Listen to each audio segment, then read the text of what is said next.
Je vous reparle des pentures, des charnières. Je vous ai dit dans un extrait précédent que j'allais utiliser ces charnières-ci. Les charnières en fibre pour ces pièces-là. Puis, comme il n'y a que les fous qui ne changent pas d'idée, et que bon, je ne me catégorise pas comme un fou, j'ai plutôt décidé d'utiliser un autre type de charnière. J'en ai plusieurs sous la main, donc ce ne sera pas les mêmes que pour les ailerons. Ce sera plutôt ces pentures-ci en nylon. Vous voyez qu'ils sont assez minces, ils ne sont pas très larges. Et pour cette application-là, je crois qu'elles conviendront. Alors, je vous en parle un petit peu. Alors, ce que je devrais faire, c'est déterminer combien de charnières je veux mettre.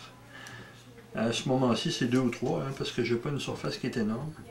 Je crois que ça sera 2, comme ça ici. Une ici, une ici.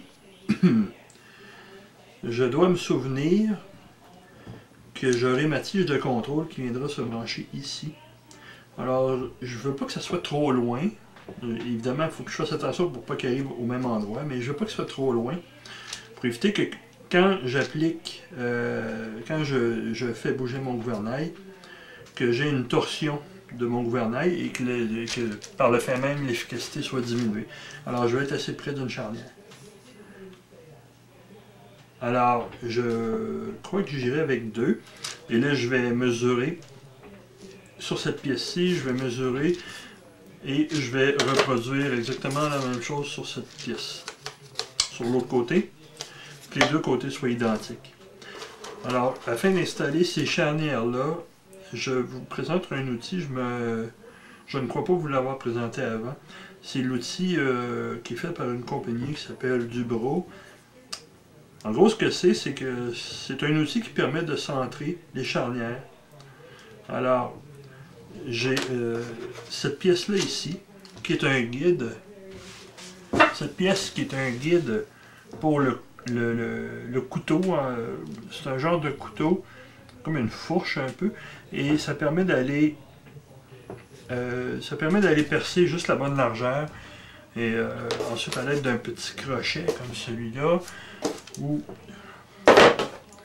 de mon X-Acto, je pourrais aller enlever le bois pour faire rentrer ma charnière comme ça.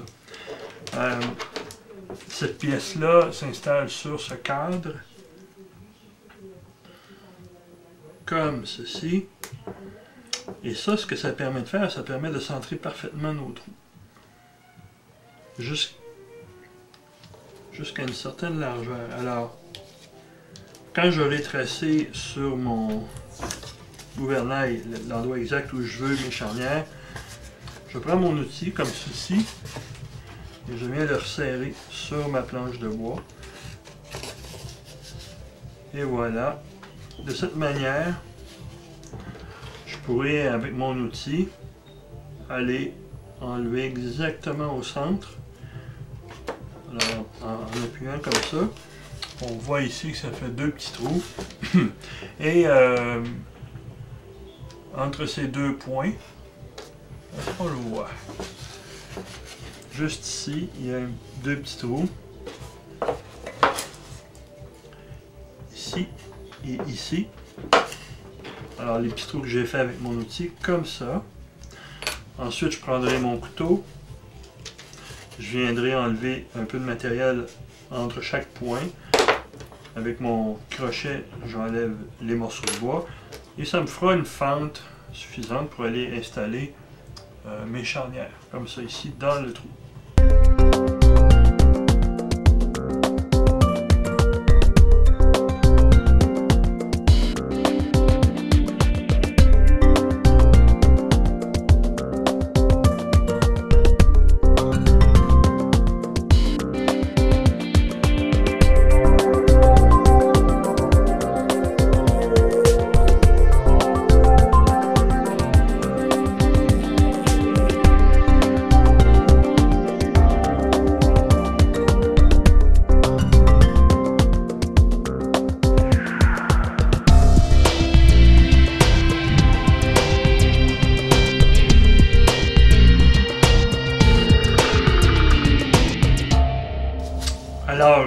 c'est pas l'activité que je préfère, mais je suis pas mal satisfait du résultat. Alors, de la même manière que j'ai percé mes trous dans mon gouvernail, dans ma dérive, je les ai percés dans le gouvernail aussi, et j'ai inséré les pentures, comme vous voyez ici. Alors, vous voyez, il y en a une dans chacun. Et une fois assemblé, c'est ce que ça donne. Alors, vous voyez que c'est la jointure entre le gouvernail et la dérive sont très très fins. Elle est très fine, pardon, cette jointure-là. Et l'autre chose aussi, c'est qu'il faut s'assurer que les pentures soient très bien centrées. Et une fois qu'ils sont installés, on voit ici que la ligne que j'avais tracée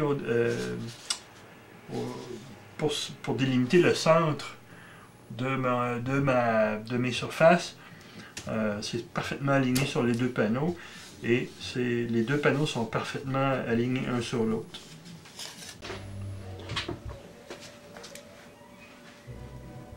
On voit que de chaque côté du modèle, là où il y a les dérives, un peu comme sur le vrai, on a une partie de l'élévateur qui dépasse un peu comme ça. On monte de l'autre côté un peu. Alors cette espèce de protubérance-là qui dépasse, je crois que dans le vrai avion, elle contient peut-être une partie des actuateurs pour les dérives. Enfin, dans mon modèle, c'est que décoratif et ils doivent être arrondis pour faire un contour assez rond.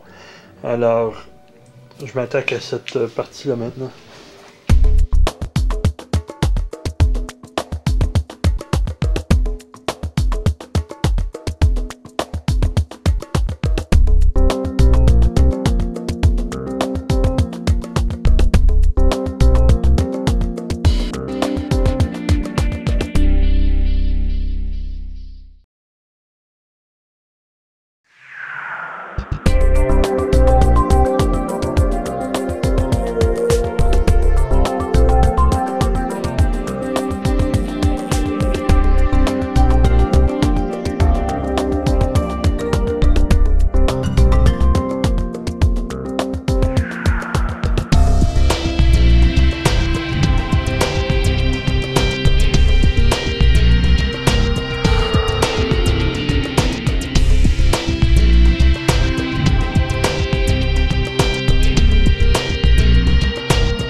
J'ai sablé mes gouvernes de profondeur.